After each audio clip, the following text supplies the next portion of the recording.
반갑습니다. 좋은 아침입니다. 날씨가 많이 추워졌네요. 그죠? 자, 또 감기 조심하시면서 또 옷을 좀 따뜻하게 입고 다녀야 될 그런 날씨인 것 같습니다. 날마다 하나님의 도우심으로 또 건강하게 잘 지냈으면 좋겠습니다. 자, 오늘 아침 묵상 오늘 말씀요. 고린도 후서 10장 1절부터 18절까지입니다. 자, 오늘 바울은 외모를 자랑하지 말라라고 이야기를 하고 있습니다. 그 당시가 헬라 문화였는데 오늘 현대 문화와 비슷한 공통점 몇 가지가 있습니다. 그 중에 한 가지는 외모를 중요하게 여겼다라는 것입니다.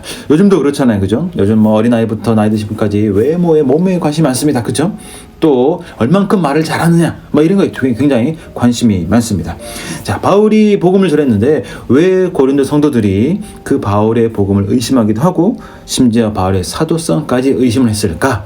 그것은 고린도 교회 안에 들어온 이단들 때문이죠. 또 오늘 본문 10절에 보면 그들의 말이 그의 편지들은 무게가 있고 힘이 있으나 그가 몸으로 대할 때는 약하고 그 말도 시원하지 않다 하니. 바울이 쓴 편지를 보면은 바울이 어떤 사람인지 상상을 할 수 있잖아요. 그죠? 아마 말도 잘하고 또 좀 다부지고 또 키도 크고 아마 그런 이미지였던 것 같습니다. 그런데 실제로 고린도 성도들이 바울을 만났을 때 그 이미지와 완전히 달랐던 것 같아요. 좀 몸도 좀 약했고 말도 그렇게 잘하지 못했던 것 같습니다. 자, 그러자 이걸 가지고 고린도 교회 안에 들어온 이단들이 문제를 삼기 시작한 겁니다. 자, 사람들은 요즘 어떤 말을 하느냐 보다는 누가 말을 하느냐에 관심을 더 많이 기울이는 것 같습니다. 물론 누가 말하는 것도 중요하죠. 그러나 더 중요한 것은 그가 하는 말이 어떤 말이냐, 과연 진리냐 아니냐, 거기에도 초점을 맞춰야 되지 않겠습니까? 그러나 그 당시 문화에 좀 헬라 문화에 있던 고린도 성도들은 누가 말하느냐에 좀 많은 관심을 가졌던 것 같습니다. 그래서 아마 이단들이 바울보다 키도 크고 잘생기고 말도 잘했던 것 같아요. 그러니까 그 이단들의 말에 좀 혹하지 않았나라는 생각을 해봅니다.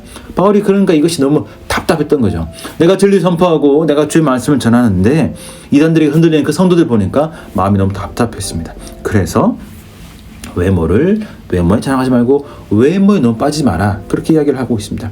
왜냐하면 우리는 영적인 전쟁을 하고 있는 중이기 때문이죠. 이 전쟁이라는 것은, 싸움이라는 것은 오늘 세상에 있는 그것하고는 다른 거죠. 그래서 바울이 영적인 전쟁이고 이것은 육신에 속한 것이 아니다 라고 이야기를 하고 있습니다. 그럼 이 영적인 전쟁의 영적인 무기는 무엇일까요? 두 가지입니다. 첫 번째는 하나님 말씀대로 사는 것입니다. 그 말씀대로 순종하는 것이죠. 처음에는 말씀을 잘 아는 것입니다. 자, 바울이 그들에게 말씀을 잘 전해 주었는데 그들이 이 말씀을 제대로 잘 순종하지 않고 잘 살지 못했던 그런 일부의 성도들이 있었던 것 같습니다. 그들이 고린도의 안에 들어온 이단들에게 넘어간 거죠. 그 말씀을 잘 아는 것. 오늘 우리가 보면 교회는 이 교단이 있습니다. 자, 교단이 다르다는 것은 말씀을 이해하고 말씀을 또 풀어내는 해석의 틀이 다르다는 거죠. 다른 말로 하면 교리가 다르다는 것입니다. 그러니까 교단에 맞는 교리가 있고 그 교리를 잘 알아야 이단들이 와서 이야기를 해도 노! 아닙니다. 이거 아니에요. 멀리 가십시오. 저는 그거 안 믿습니다. 라고 반응할 수 있는 거죠. 이 교리에 대한 이해가 없으면 그래요? 이렇게 넘어갈 수가 있다는 겁니다. 그래서 우리 말씀을 잘 알아야 되는데 설교 잘 듣는 것에 끝나지 않고 교리적인 부분까지 알아야 된다는 거죠.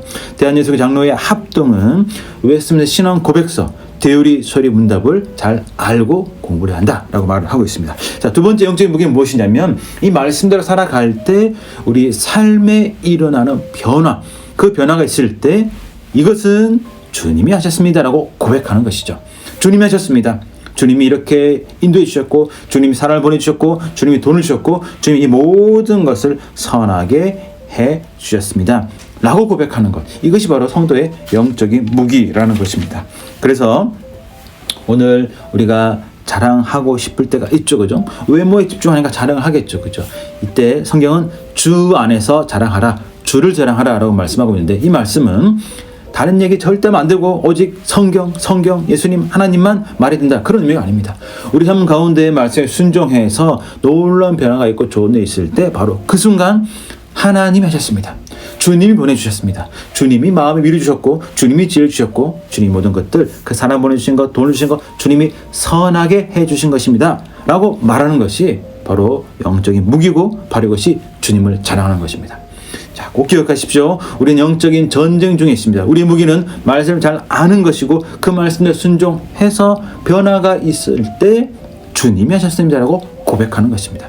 이 영적인 무기를 잘 사용하면서 날마다 영적인 삶 가운데 승리하며 살아가시는 저와 여러분 모두가 되시기를 간절히 축복합니다. 잘 지내시고 저는 또 내일 만나도록 하겠습니다.